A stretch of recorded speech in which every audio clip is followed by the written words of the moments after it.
Segunda de Samuel, capítulo 11, verso 1.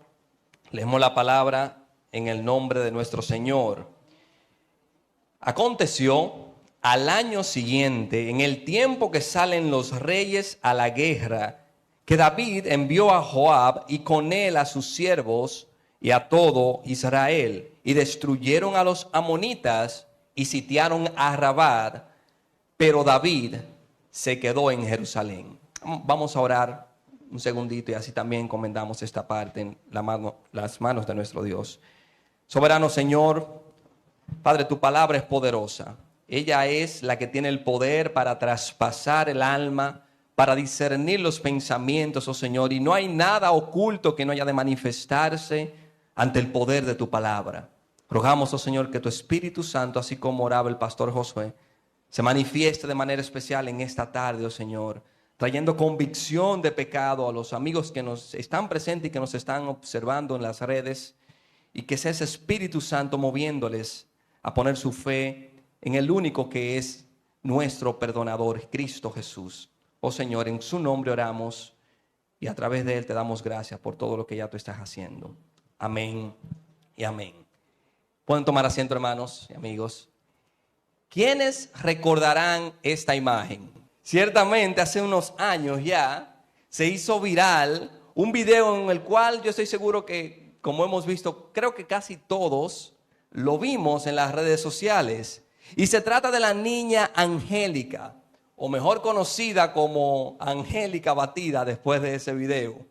Y en ese video la niña es sorprendida por su tío, quien al verlo se nota muy despavorida porque la han atrapado. Y la niña entonces, el tío le pregunta, ¿tú estabas bebiendo batida? Y la niña con su idiosincrasia le responde, ¿qué batida? Ella teniendo la boca, pues como vimos, embarrada de batida. Y la niña lo niega enfrente de aquel que lo está viendo. Ella dice, ¿qué batida? No, yo no estaba tomando ninguna batida. Claramente la niña asustada porque el tío la halló y la sorprendió. Y aunque esto es un video de eso que llamamos memes, que se hacen muy virales, realmente, hermanos y amigos, la reacción de esta niña no es más que una muestra de lo que nosotros como seres humanos tendemos a hacer. Nosotros como seres humanos tendemos a negar o a despojarnos de nuestra responsabilidad cuando cometemos un mal acto o alguna falta. Nosotros como seres humanos tenemos la inclinación natural a esconder nuestras faltas aunque nos estén mirando a la cara. En el jardín del Edén, cuando el hombre peca y Dios llama a Adán y le dice, Adán, y podríamos extrapolar la frase, Adán, ¿tú estabas bebiendo batida? Dice, Adán, ¿tú has comido del árbol que yo te mandé que no comiera? Y Adán podríamos decir que le respondió de esa misma forma. No, pero ¿qué árbol, Señor? ¿Qué batida, Señor? No, Señor, la mujer que tú me diste, le dijo a Adán, ella me dio de comer y yo comí. Y la mujer le dijo, no, fue la serpiente que me engañó y yo comí. Esta es una tendencia que tenemos como seres humanos a partir de la entrada del pecado al mundo. Tenemos esa tendencia a negar nuestros actos, tenemos esa tendencia a ocultar nuestros pecados, aunque estén al descubierto. Este es un patrón que se repite, hermanos y amigos, en todos nosotros. Y como veremos a continuación en esta historia del rey David, esa pequeña Angélica Batida que vive en nosotros, en cada uno de nosotros, si no es llevada al taller del maestro para que sea destruida y restaurada en la justicia de Cristo, nos traerá graves consecuencias. Y el mensaje principal, hermanos y amigos, que yo quiero que nos llevemos en esta tarde, casi noche, es que no debemos jugar con el pecado porque trae graves consecuencias. No debemos jugar con el pecado porque trae consecuencias serias y consecuencias eternas. Y en primer lugar, hermanos, vamos a ver lo siguiente. El pecado nos seduce cuando estamos muy ociosos. Miren lo que dice el versículo 1. Acompáñenme a leerlo una vez más.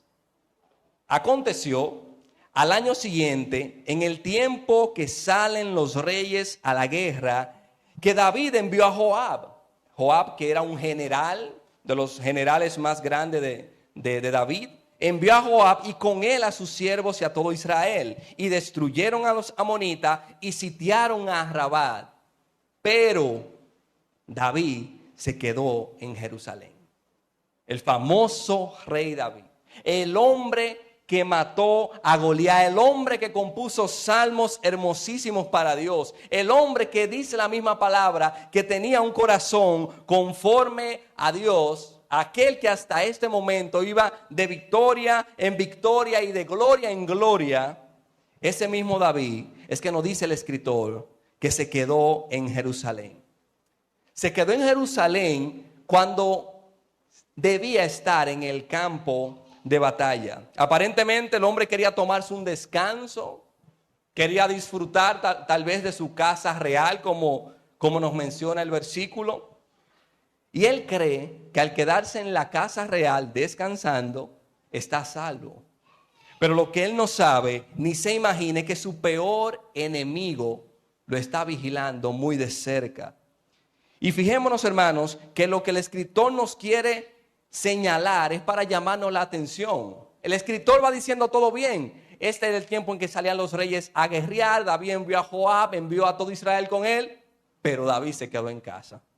El escritor quiere que le pongamos una atención especial a esa partecita. Y continúa diciendo el versículo número 2. Y sucedió un día. Miren cómo lo narra, como si fuera una historia de esa que nosotros solemos escuchar a diario. Y sucedió un día, dice el escritor, al caer la tarde, que se levantó David de su lecho y se paseaba sobre el terrado de la casa real y vio desde el terrado a una mujer que se estaba bañando, la cual era muy hermosa. Versículo 3. Envió David a preguntar por aquella mujer y le dijeron: aquella es Betsabé, hija de Eliam, mujer de Urías Eteo.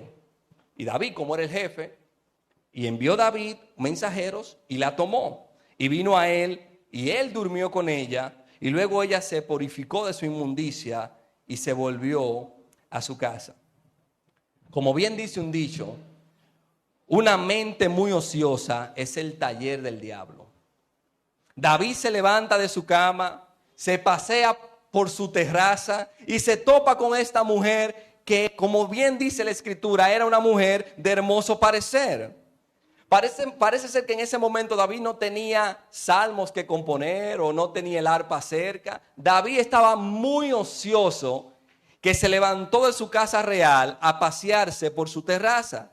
Y David ve a esta mujer, y esta mujer obviamente llama poderosamente su atención, y él de una vez la manda a buscar. Él era el jefe. Un mensajero no se le podía negar a él y decirle: no, David, yo no le puedo traer a esa mujer porque esa mujer está casada. David envió mensajeros a buscar a esa mujer. Y es como si el autor intencionalmente quisiera que entendamos cuán rápido, hermanos y amigos, se pueden desobedecer los mandamientos de Dios. Estamos hablando que en cuestión de versículos, en tan solo unos versículos, David ya violó 2 mandamientos. Codició a una mujer ajena y posteriormente cometió adulterio con ella. En tan solo 3 versículos. No importa qué tan fuerte sea el hombre o la mujer, o victorioso o victoriosa sea el hombre o la mujer, se puede caer en debilidad, derrotado por sus pasiones. Se puede caer. Y no olvidemos, hermanos y amigos, que todo esto sucedió cuando se supone que David debió estar ¿dónde? En el campo de batalla. Cuando no hacemos lo que debemos de hacer, vamos rumbo al pecado. Cuando no hacemos lo que debemos de hacer, vamos rumbo al pecado. Gran parte de la iglesia, de las iglesias hoy en día están débiles porque los cristianos que conformamos esas iglesias estamos muy ociosos. Estamos sumamente ociosos. Hermano, es que el pecado nos seduce cuando estamos en esa condición. Y eso es parte de la debilidad de la iglesia hoy en día. El auge de la tecnología ha traído a nuestros tiempos grandes bendiciones y grandes males. Ha traído grandes bendiciones porque ciertamente tenemos medios de comunicaciones masivos que llegamos a personas que están fuera de nuestros límites geográficos con el evangelio. Pero ha traído grandes males porque esa misma tecnología nos ha puesto más ociosos de lo que ya estábamos sin ella. Hace un tiempo yo vi una frase que me impactó y la frase decía lo siguiente: hemos perdido mucho terreno si pensamos que 5 horas de Netflix, de redes sociales, de Twitter y solo 5 minutos de Biblia y oración producen santidad. Repito la frase: hemos perdido mucho terreno si pensamos que 5 horas de lo que usted quiera poner, de TikTok, de Netflix, de YouTube, de lo que usted quiera agregar ahí, y 5 minutos de Biblia y oración producen santidad. A veces los peores pecados que cometemos, hermanos y amigos, no es porque Satanás nos tienta. Es nuestra propia carne, es nuestra propia concupiscencia que al verse tan ociosa busca pecar. No fue Satanás que tentó a David. No fue Satanás que juchó a David y David inocentemente cayó en pecado. Fue su propia carne, fueron sus propias pasiones pecaminosas que lo llevaron no solo a mirar, sino a codiciar y a adulterar. Y hay personas, hay hermanos que por excusar a David dicen: bueno, pero Betsabé debió percatarse que nadie le estuviera viendo para bañarse. O Betsabé debió buscar otra hora para bañarse, porque aparentemente a esa hora era una hora de la tarde o una hora pública. Hermanos y amigos, entendamos que el problema principal no está afuera, está adentro. Está en nosotros. David bien pudo haber mirado a Betsabé y huir, o quitar la mirada, o irse a buscar el arpa para distraerse. Pero David miró, codició y adulteró con Betsabé. Dice Santiago, la carta de Santiago capítulo 1, versículo 13 al 14, que nadie al ser tentado diga: es Dios que me tienta. Ay, es que Dios, mi hermano, que me está probando. Porque Dios, continúa diciendo Santiago, no puede ser tentado por el mal, ni tampoco Él tienta a nadie. Todo lo contrario, cada uno es tentado cuando de sus propios malos deseos lo seducen y lo arrastran. Ese proceso fue lo que se dio en David. David fue tentado de sus propias pasiones, que al mirar a esta mujer evidentemente hermosa, y él, imagínese usted, el hombre más poderoso de la nación era él en ese momento. Al rey no se le puede negar nada. Él con su poder mandó a llamar a esta mujer y cometió este acto. El pecado sexual, hermanos y amigos, contamina mucho más que nuestros cuerpos físicos. Contamina nuestro espíritu. Y es lo que dice 1 Corintios capítulo 6, que nuestro espíritu, nosotros somos morada del Espíritu Santo, porque le pertenecemos a Dios, porque Él nos ha comprado a precio de sangre de su Hijo Jesucristo. Es por eso que los pecados sexuales son tan atacados en toda la Escritura, porque no es simplemente como una mentira, por poner un ejemplo, que usted la comete, pero no se contamina su cuerpo. En un pecado sexual usted contamina al otro y se contamina a usted mismo en cuerpo y espíritu. Y entiéndase como pecado sexual a cualquier práctica o forma que se utilice para buscar placer fuera de lo que Dios ha determinado y ha dicho en su palabra. Cualquier forma o práctica que se utilice para buscar placer fuera de los límites que Dios ha dado en su palabra. Hay personas que probablemente están en medio nuestro y que muy posiblemente están sumidos en pornografía, escuchando y viendo contenido que los lleva a la perdición. ¿Y saben por qué digo que muy probablemente en medio nuestro pueden haber personas así? Porque en el año 2020 se hizo una encuesta una encuesta por una organización llamada Save the Children. Y esta encuesta determinó, y este dato es alarmante, hermanos y amigos, esta encuesta determinó que adolescentes de 12 años en adelante, un 70% afirmó que ve pornografía, aunque sea una vez a la semana. Y este número va creciendo a medida que las edades van aumentando. Ven este contenido, ya sea a través de videos o imágenes, por WhatsApp, por Telegram, por cualquier red social, o yendo directamente a la fuente donde se encuentra ese contenido, a las páginas que ofrecen este tipo de contenido. Y esto tiene consecuencias desastrosas para los adolescentes, para los jóvenes y para todo el que se expone a ello, para todo el mundo. Y si tú eres uno de esos, hermano, hermana, amigo, amiga, que está sumido en ese pecado, tú eres un vil pecador. Pero yo te tengo una buena noticia. Cristo Jesús es un gran perdonador.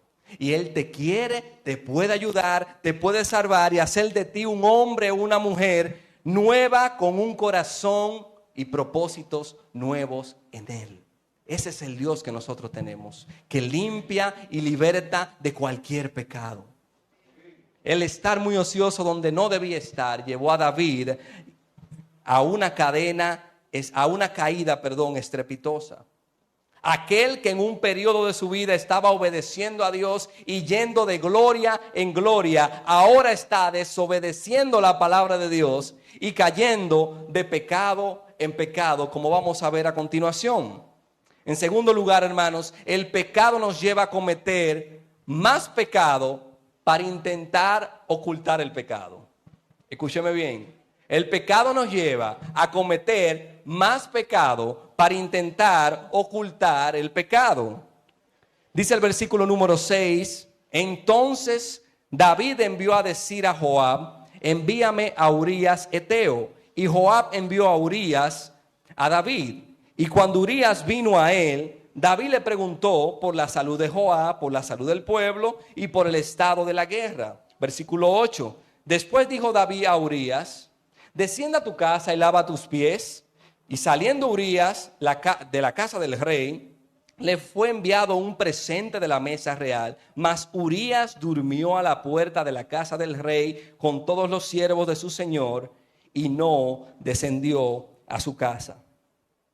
David sabe que metió la pata, como dice uno. David sabe que ha pecado gravemente. Y no simplemente que ha pecado, sino que la mujer, producto de ese pecado, quedó embarazada, como nos dijo el versículo número 5 al final. La mujer le mandó a decir a David, estoy encinta, estoy embarazada, David, mira a ver qué es lo que vamos a hacer. David sabe que ha pecado. Y no simplemente que pecó con Betsabé, sino que pecó con la mujer de Urías, que como bien dice la escritura, más adelante Urías era uno de los valientes de David. Era uno de esos guerreros que eran más fieles a Dios y a David como ningún otro. Y ante la situación que se le presenta a David de que Betsabé está embarazada, a él se le ocurre un plan que era del mismo infierno, hermanos. David quería tapar el pecado con más pecado. David mandó a buscar a Urías Eteo, el que era el legítimo esposo de Betsabé. Y cuando Urías llega, me imagino que David se sienta en una silla muy cómoda e invita a Urías también a pasar a la mesa y comienza a charlar con él. Dímelo, Urías, ¿cómo va la guerra? ¿Cómo está Joab? ¿Cómo están los demás soldados? ¿Les hace falta algo? Dímelo, Uri. Dime que yo resuelvo. Es más, Urías, tómate el día libre hoy. Tómate un descanso y ve a tu casa y descansa con tu mujer. Pero Urías, como era un hombre consagrado al Señor y fiel a David, a los guerreros de David, Urías no le hizo caso. Y yo me imagino que ustedes saben cuál era el plan diabólico de David. David quería que Urías se fuera a su casa para que ese hijo que venía en camino accidentalmente se le pegara a Urías, que era el esposo legítimo. Pero Urías demostró ser más fiel a Dios que a cualquier otra cosa. Es más, que hasta su misma esposa. David quería aliviar su cargo de conciencia. Pero este plan a David no se le dio. Porque es imposible intentar ocultar el pecado con más pecado. Miren lo que dice el versículo número 9. Mas Urías, David lo mandó a su casa a descansar con su mujer. Pero dice el versículo 9, mas Urías durmió a la puerta de la casa del rey con todos los siervos de su señor y no descendió a su casa. David lo intenta una vez más y lleva a cabo entonces su plan diabólico 2.0. David vio que el primer plan no le funcionó. Y David dice, miren, yo estoy seguro que si yo le doy comida a este hombre, le doy mucha bebida y lo emborracho, ese hombre contento lo que va a querer es ir para su casa a acostarse con su mujer. Miren lo que dice el versículo número 12. Y David dijo a Urías, quédate aquí aún hoy, o sea, Urías, tómate otro día libre y mañana yo te despacharé. Y se quedó Urías en Jerusalén aquel día y el siguiente. Y David lo convidó a comer y a beber con él hasta embriagarlo. Y él, Urías, salió a la tarde a dormir en su cama con los siervos de su señor, mas no descendió a su casa. O sea, Urías, estando embriagado, era más fiel a Dios que el mismo David, que estaba sobrio. Urías estaba decidido a no descender a la casa de su esposa porque Urías sabía que sus compañeros estaban en el campo de batalla y él no podía relajarse con la mente puesta allá en el campo de batalla. Y este plan 2.0 tampoco a David le funcionó. Urías era un soldado fiel y no iba a acceder a dormir con su esposa tranquilamente mientras el arca de Dios y los demás compañeros estaban en el campo de batalla. A lo que David entonces tiene que dar un paso aún más atrevido. Si este hombre es imposible de sobornar, diría David, entonces este hombre hay que salir de él. Esa es la única solución. Versículo 14. Venida la mañana, escribió David a Joab una carta, la cual envió por mano de Urías, y escribió en la carta diciendo, este era el mensaje que decía la carta: pon a Urías al frente en lo más recio de la batalla y retiraos de él para que sea herido y muera. Hermanos, David mandó la sentencia de muerte de Urías con el mismo Urías. Y Urías sin siquiera imaginarse lo que este rey estaba planeando. Hermanos y amigos, esto es una muestra de cuán pecaminoso y malvado es el pecado que habita en nosotros. Cuán malvado, cuán infernal y cuán perverso es el pecado. Aquel que en una ocasión dijo en ese Salmo 1 que todos nos sabemos: bienaventurado el varón que no anduvo en consejo de malos, ni estuvo en camino de pecadores. En esta ocasión está en el camino de los pecadores y mandó consejo para que Urías sea muerto en el campo de batalla. Aquel que mató al gigante Goliat con la fuerza de Jehová, en este momento su gran pecado y soberbia lo tienen cegado y con su fuerza ha mandado a matar a un inocente. No podemos ni siquiera intentar ocultar el pecado con más pecado, hermanos y amigos, porque tarde o temprano saldrá a la luz. Tú no puedes con tu pecado, mi hermano. Amigo, tú no puedes con tu pecado tampoco. Deja de luchar con tus fuerzas, con ese pecado que te atormenta. Y sabemos que en la vida cristiana tenemos lucha con el pecado. De hecho, el mismo apóstol Pablo en Romanos 7:13 en adelante dice y habla de esa gran lucha que tiene el creyente con el pecado. Pero nosotros, dice Pablo, estamos confiados en que Cristo Jesús ha pagado todos nuestros pecados y que en Él somos más que vencedores. En medio de esa lucha con el pecado, el apóstol Pablo dice: ¿quién me librará de este cuerpo de muerte? Gracias doy a Dios por Jesucristo, Señor nuestro. Tú no necesitas, hermano, una terapia psicológica para tú dejar de pecar y hacer lo que agrada al Señor. Tú necesitas el evangelio. Tú necesitas comprender que la gracia salvadora y perdonadora de Dios está a tu favor y aferrarte a ella por medio de la fe. Eso es lo que tú necesitas. Tú necesitas comprender que Cristo, en Él hay libertad y perdón de pecados para todos aquellos que se acercan a Él por medio de la fe. Y no importa cuál sea el pecado, cuán blanco, como uno dice, o cuán negro sea, Él paga y ha pagado todas nuestras culpas. Y Él nos restaura. Y Él nos ayuda. Y Él es nuestro sustento. Debemos clamar a Dios como dice el Salmo 51. Ten piedad de mí, oh Dios, conforme a tu misericordia, conforme a la multitud de tus piedades, borra mis rebeliones. Lávame más y más de mi maldad y límpiame de mi pecado, porque yo reconozco mis rebeliones y mi pecado está siempre delante de mí. Esa debe ser nuestra oración continua. Porque sabemos que de alguna forma u otra ofendemos a Dios, ofendemos a nuestros hermanos y nos lastimamos nosotros mismos con el pecado que aún mora en nosotros. Pero esa debe ser la oración de cada amigo que está aquí presente. De reconocer que es un pecador, de que no hay nada bueno que pueda hacer para salvarse, pero de que Cristo es un gran perdonador y que Cristo sí te puede salvar y dar la libertad que tú anhelas y deseas. Solo en Cristo y solo por la fe.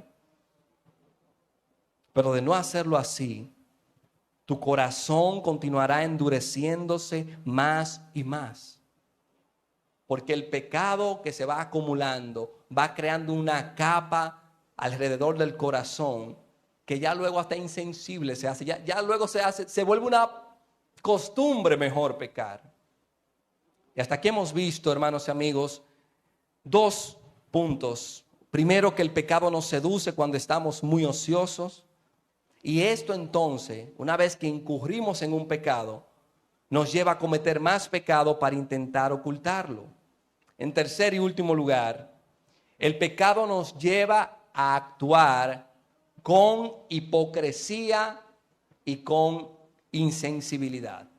El pecado nos lleva a actuar con hipocresía e insensibilidad. Dice el versículo número 18. Lo vamos a leer ahora, téngalo ahí a mano. Pero recuerde que David mandó una carta a Joab por manos de Urías. Urías ha muerto, tal cual como dice la carta. Joab hizo lo que le mandó a decir el rey. El rey dijo: ponme a Urías en un lugar cuando la batalla se ponga peor, en el lugar más recio de la batalla, ahí tú me lo pones. Y cuando lo vayan a atacar, aléjense, déjenlo solo, para que él sea herido y muera. Urías ha muerto. Por lo que Joab envía un mensaje al rey para darle el informe de lo que ha pasado en el campo de batalla hasta ahora. Y dice el versículo número 22, fue un mensajero que envió Joab y llegando contó a David todo aquello que Joab le había enviado. Y dijo el mensajero a David: prevalecieron contra nosotros los hombres que salieron contra nosotros al campo. Bien que nosotros les hicimos retroceder hasta la entrada de la puerta, pero los flecheros tiraron contra tus siervos desde el muro y murieron algunos de los siervos del rey. Y murió también Urías, tu siervo Urías Eteo. Y mire la respuesta de David. David dijo al mensajero: así dirás a Joab, versículo 25, no tengas pesar por esto, porque la espada consume. Ora uno, ora otro. Refuerza tu ataque contra la ciudad hasta que la rindas y tú aliéntate. El corazón de David estaba tan endurecido por el pecado que en ese momento la reacción de él fue con toda la hipocresía del mundo. La única noticia que a David realmente le importaba escuchar era: Urías ha muerto. ¿Por qué? Porque si Urías muere, eso lo libra de un problema, David. Eso lo libra de un problema.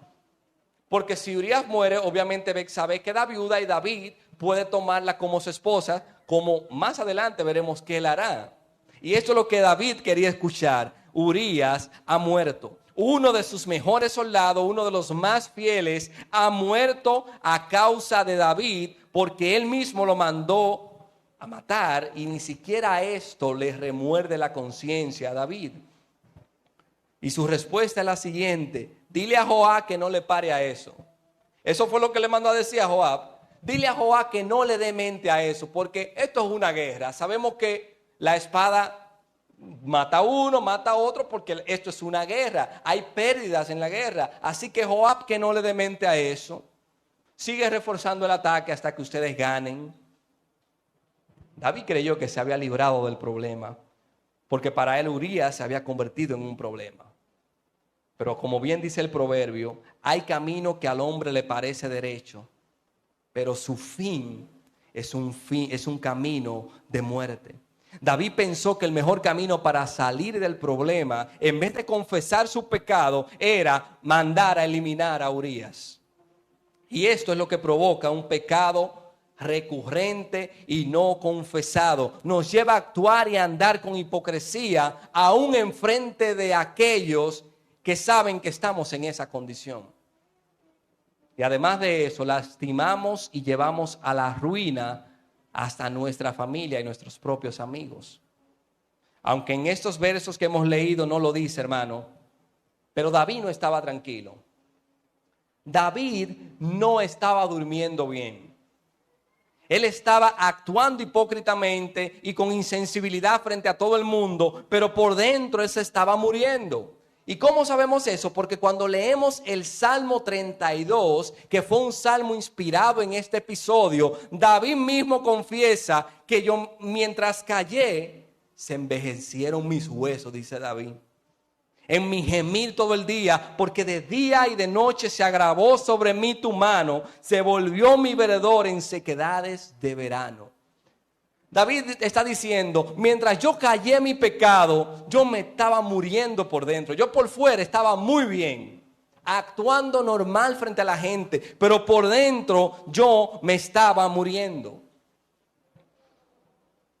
En una ocasión el pueblo de Israel vence a Jericó en una batalla y Dios dio claras instrucciones de que no debían tomar ciertas cosas de Jericó porque Dios mismo las había maldecido.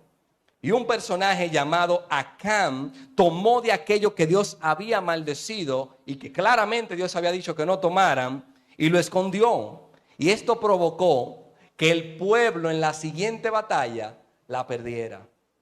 Y Josué, quien era el líder en ese momento, Josué sabe que algo está pasando, porque no es posible que ganamos una batalla en Jericó, que fue una gran batalla, y en una batalla pequeña el pueblo haya perdido. Josué dijo, aquí hay algo raro, alguien aquí ha pecado. Y Dios le reveló a Josué quién fue quien cometió el pecado, y nos dice la historia que Acán fue sacado con todo y familia a las afueras del pueblo y fue lapidado. Eso es lo que provoca un pecado encubierto, nos lleva a la ruina a nosotros y muy probablemente lleva a la ruina a nuestras familias y a nuestros amigos cercanos. Dice el versículo 26 de 2 de Samuel capítulo 11, oyendo la mujer de Urías que su marido Urías era muerto, hizo duelo. Y pasado el luto, se le dio el plan a David. Envió David y la trajo a su casa. Y fue ella su mujer y le dio a luz un hijo. Y uno pensará, wow, pero David se va a salir con la suya. Ciertamente no habrá un castigo para David que hasta este momento codició, adulteró, hurtó porque se robó una mujer ajena y mandó a matar. Pero miren lo que dice al final del versículo 27. Hasta este momento, Dios, el nombre de Dios no había aparecido en la historia. Pero dice el versículo 27, mas esto que David había hecho fue desagradable ante los ojos de Jehová. El pecado nos hace creer que nos estamos saliendo con la nuestra. Nadie nos está viendo, nadie lo sabe.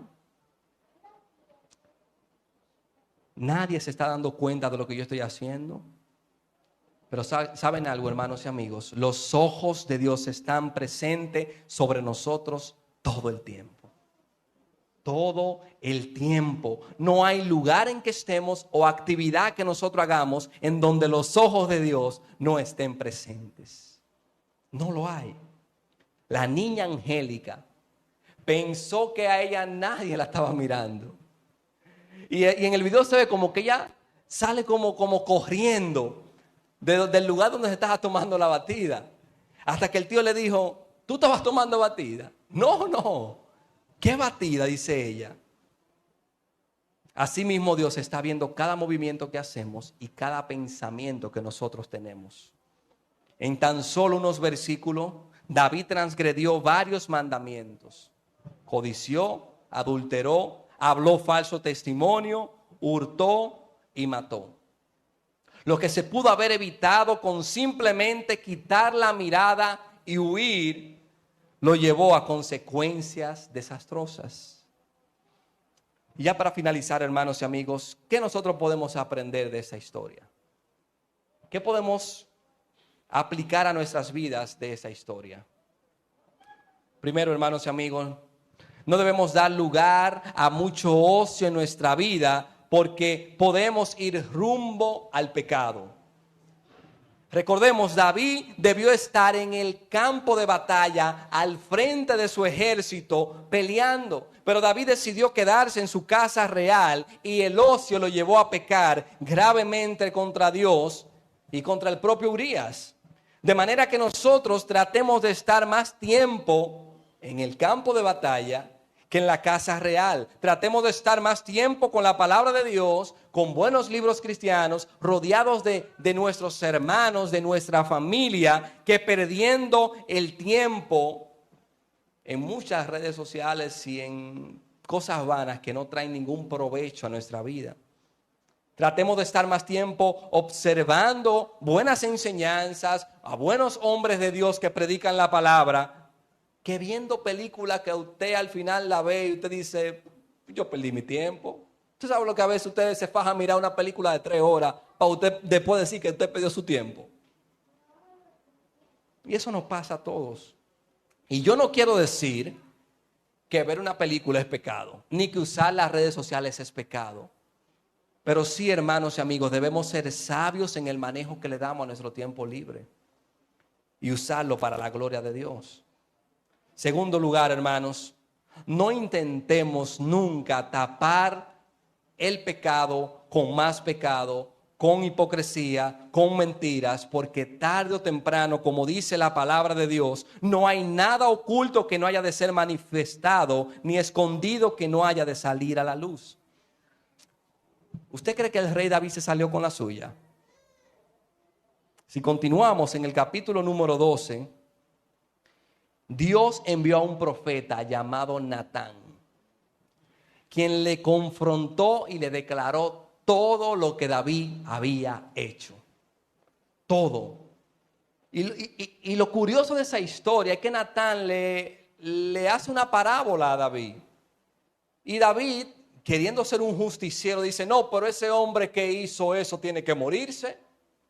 David, un hombre que estaba en pleno pecado, quería ser el juez de otro. Y Natán le dijo, tú eres ese hombre, David. Tú eres, pues vamos a cumplir la ley contigo, David, porque tú debes de morirte ciertamente. Dice en el capítulo 12, verso 13, entonces David dijo a Natán, ay, pequé contra Jehová. Pequé contra Jehová. Y Natán le dijo a David, también Jehová ha remitido tu pecado. Tú no morirás. Tú debes morir, David, pero tú no morirás. Hermanos y amigos, esto es lo que Dios quiere que reconozcamos, que hemos pecado contra Él, pero que Él proveyó a su Hijo amado, en quien ha remitido todos nuestros pecados para que Él los pagara y nosotros obtengamos la libertad, la vida que tú y yo necesitamos. Cristo ha remitido todos nuestros pecados. Y por medio de la fe en Él podemos alcanzar misericordia y gracia. Dice Proverbios 28:13, el que encubre sus pecados no prosperará. Aquel que busca de manera cizañosa, adrede encubrir sus pecados, no prosperará, mas el que los confiesa y se aparta, alcanzará misericordia. En tercer y último lugar, hermanos y amigos, el pecado solo lo quita y lo perdona Dios.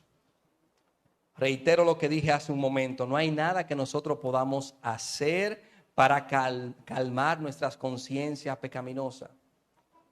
No, ni por más que usted venga a la iglesia, ni no que yo me levanto escuchando alabanza, no que yo oro por la mañana, no. El pecado solo lo quita y lo perdona Dios. Y Dios lo quita y lo perdona cuando usted lo confiesa y se apodera de la salvación que Cristo compró para usted. Por la fe, sin obras. No hay una buena obra en nosotros que pueda darnos perdón y paz ante Dios. No la hay. David dijo en el Salmo 32, una vez ya arrepentido, bienaventurado aquel cuya transgresión ha sido perdonada y cubierto su pecado. Bienaventurado el hombre a quien Jehová no culpa de iniquidad y en cuyo espíritu no hay engaño. Jesucristo, el Rey de Reyes, realizó el pago suficiente para limpiarnos. Él lo ha hecho todo. Hoy en día está muy de moda una frasecita, sobre todo en nuestros hermanos pentecostales. No, porque hay que pagar el precio. Hermano, ya Cristo pagó el precio. Usted no debe hacer nada para intentar ganar el favor de Dios, ni que para que Dios lo bendiga, para que Dios lo prospere. Usted debe de confiar simplemente en el Evangelio, en que ya Cristo una vez y para siempre allá en la cruz pagó el precio de su pecado, de su maldad. Y hoy en día usted es un hijo amado, usted es un santo, usted es un coheredero juntamente con Cristo Jesús. Él pagó el precio. Usted no pagará ni ha pagado absolutamente nada. Cristo murió y al tercer día resucitó para darnos acceso a esa vida abundante que Él nos ofrece. Y hoy en día Cristo le dice a todos los amigos que están aquí presentes y que nos están observando, que si tú confiesas tus pecados, Él es fiel y justo para perdonarte todos tus pecados y limpiarte de toda tu maldad. ¿Qué esperas para venir a Cristo? ¿Qué esperas? ¿Estás pensando en otra oferta mejor? ¿Hay otra religión mejor? No, porque yo hago yoga, yo hago diferentes prácticas que siento que me conectan con Dios. Mentira del diablo. El único que te puede conectar con Dios el Padre es Cristo por medio de la fe. No hay otro medio, no hay otro nombre bajo el cielo dado a los hombres en quien podamos ser salvos, solo en el nombre de Jesucristo. Así que te insistimos, considera y pon tu fe en ese Salvador que ha pagado todas tus culpas, todos tus pecados, y hará de ti una nueva criatura, con propósito nuevo, con una vida nueva, con una familia nueva.